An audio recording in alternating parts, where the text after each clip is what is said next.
Hey guys, welcome to my little world. ఈరోజు అయితే స్నాక్స్లోకి నాకు పకోడీ క్రేవింగ్ అనిపించింది. సో నేనైతే జనరల్గా పకోడీ అంత ఇష్టంగా తినను, మా హస్బెండ్కి ఇష్టం. సో ఎలాగో తను కూడా ఇష్టంగా తింటారు కదా అని చెప్పి నేనైతే వెంటనే పకోడీకి రెడీ చేసేస్తున్నాను. ఫస్ట్ అయితే ఆనియన్స్ వేసుకుని కట్ చేసిన మిర్చి, ఇది తోటకూర అనమాట.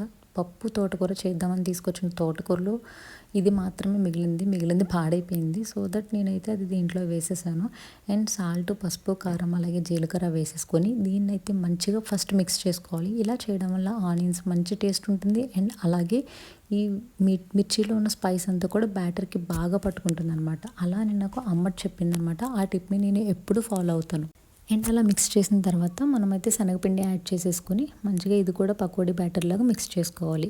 తర్వాత దీంట్లో కొంచెం కొత్తిమీర, కరివేపాకు కూడా వేసేసుకొని మిక్స్ చేసేసుకోవాలి. ఇందులో నాకు ఒకటి గుర్తొచ్చింది ఏంటంటే, మార్నింగ్ ఇడ్లీ బ్యాటర్ కోసం మినపప్పు అలాగే రవ్వ నేను నానబెట్టి ఉంచాను. సో నేనైతే ఒక గ్లాస్ మినపప్పుకి 2 గ్లాసులు ఇడ్లీ రవ్వ వాడతాను.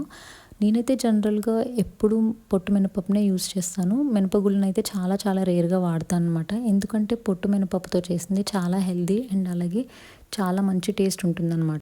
సో ఆ పకోడీ బ్యాటర్ని పక్కన పెట్టి ఈ పప్పుని వాష్ చేసేసి ముందుగా గ్రైండర్లో వేసేసాను. ఎందుకంటే పకోడీ వేసేలోపు ఇది నలిగిపోతుంది కదా పిండంతా, అందుకని చెప్పి. తర్వాత మా బాబు పకోడీ తినడు, తన కోసం నేను కొంచెం బ్యాటర్ తీసి ఉంచాను చిన్న గారెల్లాగా వేద్దామని చెప్పి.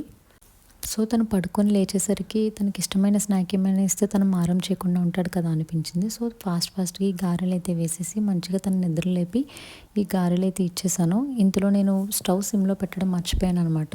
ఆయిల్ ఓవర్ హీట్ అయిపోయింది. సో ఇలా ఓవర్ హీట్ అయిపోవడం వల్ల మనం వెంటనే పకోడీ వేయటం వల్ల అంతా పైకి పొంగిందనమాట. సో చేయికి అయితే ఫుల్ హీట్ పట్టేసింది. కానీ ఎనీవేస్ పకోడీ మాత్రం చాలా బాగా వచ్చింది. ఇలా ఆకుకూరలు వేసుకొని చేసుకోవడం వల్ల చాలా హెల్తీగా ఉంటుంది.